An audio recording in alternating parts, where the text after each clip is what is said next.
है कि भ्रष्टाचार हुआ है?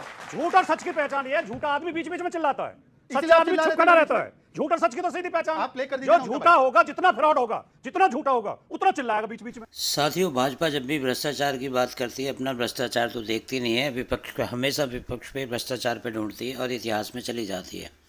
ऐसे ही भाजपा के प्रवक्ता शहजाद पूनावाला और इसी तरीके से गुल्लू हैं। गुल्लू को तो आप जानते ही हो, पूरा चाटुकार पत्रकार है।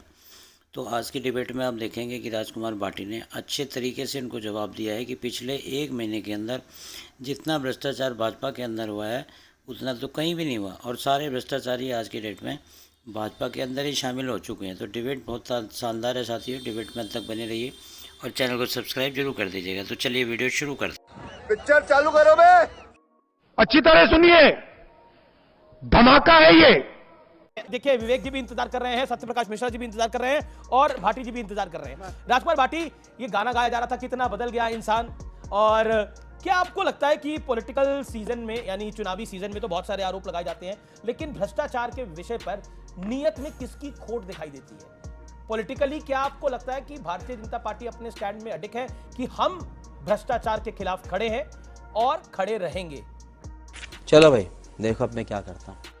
आइए देखते हैं, मजा आएगा। शहजाद पूनावाला ने गारंटी दे दी है अभी कि मैं किसी के बीच में बोलूंगा नहीं। बिल्कुल, तो मैं पूरी उम्मीद करता हूँ अपनी गारंटी का पालन करेंगे, क्योंकि इनकी गारंटी तो देते ही हैं। मतलब आप भी इनकी गारंटी को मानते हैं? मोदी की गारंटी पे विश्वास मत पहला मोदी की गारंटी मानते हैं, इनको भी पता है अखिलेश दो यादव की वाक्य- गारंटी नहीं चल रही है। दो वाक्य- गारंटी को फॉलो तो करिए। राजकुमार भाटी की बारी है, प्लीज बोलिए। दो वाक्य लालू जी के बारे में बोल दूं, क्योंकि उस पर बहुत चर्चा हो गई। लालू यादव जिस केस में उन्हें सजा हुई है, वो चारा घोटाला जगन्नाथ मिश्रा जब मुख्यमंत्री होते थे उस पीरियड से शुरू हुआ था, और इसकी जांच के आदेश लालू यादव ने खुद दिए थे, और दोषी कोर्ट ने दिए, तो उस पर हमें कोई सवाल नहीं करना। लेकिन यह भी सच्चाई है कि उसमें बाकी लोग बचा दिए गए, वरना उसमें जगन्नाथ मिश्रा को भी सजा होती, कई अधिकारियों को सजा होती, और अकेले लालू यादव को निशाना बनाया गया। उसका एक बड़ा कारण यह है कि लालू यादव ने इस देश में सामाजिक न्याय की और पंथ निरपेक्षता की बहुत बड़ी लड़ाई लड़ी है। कोर्ट को अरे देवा, ये गड़बड़ है बाबा। लालू यादव बीच में बोल रहे हो। कोर्ट को लालू यादव बीच- यादव ने आडवाणी जब इस देश में सांप्रदायिकता फैलाने के लिए रथ यात्रा लेकर चले थे, लालू यादव ही वो साहसी व्यक्ति था जिसने गिरफ्तार करके जेल में डाला था, इसलिए लालू यादव को निशाना बनाया जाता। अब मैं आता हूं भ्रष्टाचार पे। आपने सवाल पूछा भ्रष्टाचार पे। अगर पिछले 1 महीने के केवल हम अखबार उठा के पढ़ लें और मुख्य खबरें देख लें, तो इस बात के जीते जागते प्रमाण है कि भारतीय जनता पार्टी से ज्यादा भ्रष्ट इस देश में दूसरी कोई पार्टी नहीं है। इनकी सरकारों ने जगह जगह घोटाले किए हैं, घपले किए हैं। इनका जो एक सबसे बड़ा प्रोजेक्ट है, और जिसके नाम पे वोट हासिल करते रहे और भोले भाले लोगों की भावनाओं का दोहन करते रहे, उस राम मंदिर में भी इन्होंने महाघोटाले किए हैं। ये बिक गई है गवर्नमेंट, अब गवर्नमेंट में कुछ नहीं है। बात तो सही है। गजब टोपीबाज आदमी। उसकी जमीन में भ्रष्टाचार हुआ है, लगातार खबरें आ रही हैं। अभी लेटेस्ट इंडियन एक्सप्रेस की खबर आई है, उसे पढ़िए आप। इनके तमाम मंत्रियों ने, इनके नेताओं ने, इनके अधिकारियों ने गरीब किसानों को ठग ठग कर राम के नाम पे वहां। मुझे तो अगर राम मंदिर में जितना भ्रष्टाचार हुआ है, किसी दिन अगर भगवान राम आ गए इनसे हिसाब मांगने के लिए, तो ये मुंह छिपाते फिरेंगे। इतना छोटा पहले कभी नहीं हुआ होगा। शर्म करो शर्म। शहजाद पूनावाला, शहजाद पूनावाला, ये अयोध्या में जो सामने आ रही है चीजें, वाकई जी, अमीश जी कृपया। बिल्कुल। मेरे एक मित्र हैं जमुना प्रसाद उपाध्याय, जो अयोध्या से ही आते हैं, उनकी पंक्तियां बोलना चाहता हूं मैं इनके लिए कि अगर मंदिर की मूर्त बोलने लग जाए तो क्या हो, तुम्हारी पोल पट्टी खोलने लग जाए तो क्या हो, बताओ ब्रह्मवेला में जहां तुम पाप धोते हो, अगर सरयू का वही पानी खोलने लग जाए तो क्या हो। क्या बात है सर, क्या बात है सर। तो अगर मंदिर की मूर्ति ने जिस दिन बोल दिया, इनके भ्रष्टाचार खुल जाएंगे। शहजाद, क्योंकि भ्रष्टाचार की बात हो रही है, अभी इंडियन एक्सप्रेस की एक रिपोर्ट आई थी, किन अधिकारियों ने, किन अफसरों ने और किन सांसदों ने और किन मंत्रियों ने वहां पर जमीन बनाई है। वाकई जो आंकड़े आ रहे हैं, जो सत्य और तथ्य निकल के आ रहे हैं, वो चौंकाने वाले हैं। क्या आपको लगता नहीं है कि यह मामला आपके लिए बहुत ज्यादा फंसाने वाला है? बहुत ज्यादा फंसाने वाला। Good question. अमीश जी देखिए, ऐसा है कि मैं मूर्तियों के बोलने के नहीं, परंतु न्यायमूर्ति ने बोला है। न्यायमूर्ति ने बोला लालू प्रसाद चारा घोटाले में लिप्त है। वो तो होगा लिप्त ना। मैं अयोध्या की बात कर रहा हूं। अयोध्या में गड़बड़ हुई तो उसका जिम्मेदार कौन है सर? मैं जवाब देना पड़ेगा। पार्टी बदल लिया साला। मैं कब हो गया ये?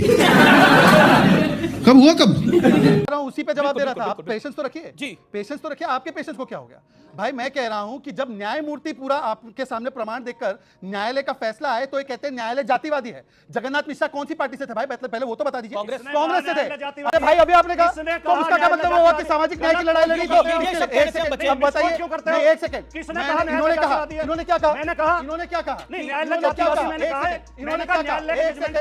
आप कुछ भी बोलो, ये नहीं सुनने वाला। एक सेकंड अमीर जी, मेरा सवाल खत्म होने दीजिए। आपका हुआ, अब हुआ 10 सेकंड करके ना, ये अन्याय हो जाएगा बाकी लोगों के साथ। विवेक भी वेट कर रहे हैं और सत्यप्रकाश मिश्रा भी वेट कर रहे हैं। ये अन्याय हो रहा है।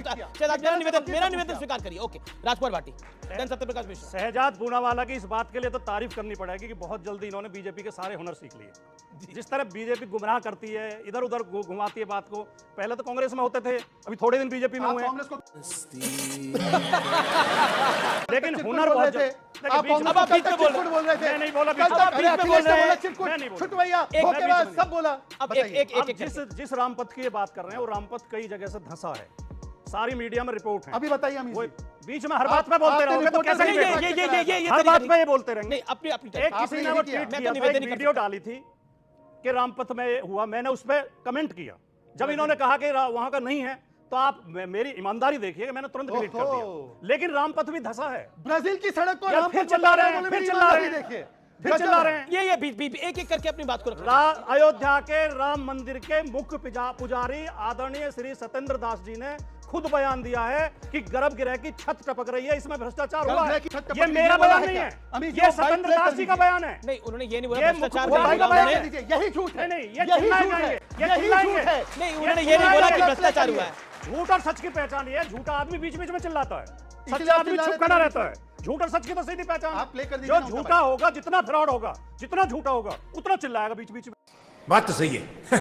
आपकी बात हमने शांति से सुनी। आपने बार-बार इंटरप्ट किया, मान्यवर देख लीजिए। नो, मैंने इंटरप्ट नहीं किया। दूसरी बात, ये जनता आप लोग अब आप शांत होइए ना। अब एनडीए की बारी है। दूसरी बात, मेरे बड़े भाई है, मैं उनको रामलला के लिए, राम मंदिर के लिए ट्रस्ट के लोगों ने 2 करोड़ रुपए में जमीन खरीद कर किसानों से 4 घंटे बाद 18 करोड़ में रामलला के नाम रजिस्ट्री कर दी। वो स्टोरी तो फिजल आउट कर गई थी। मतलब वो स्टोरी तो दोनों तरफ से हमले होंगे तो सुन लीजिए। दोनों तरफ से नहीं, फैक्ट बता रहा हूं। जब वो मीडिया में खबरें आई, उत्तर प्रदेश के मुख्यमंत्री योगी आदित्यनाथ जी ने कहा किसी दोषी को बख्शा नहीं जाएगा, एसआईटी से जांच कराई जाएगी। एसआईटी गठित कर दी गई, आज तक उस एसआईटी की जांच रिपोर्ट अरे नहीं आपके देख रहा है बिनो। खत्म, बाय बाय, टाटा, गुड।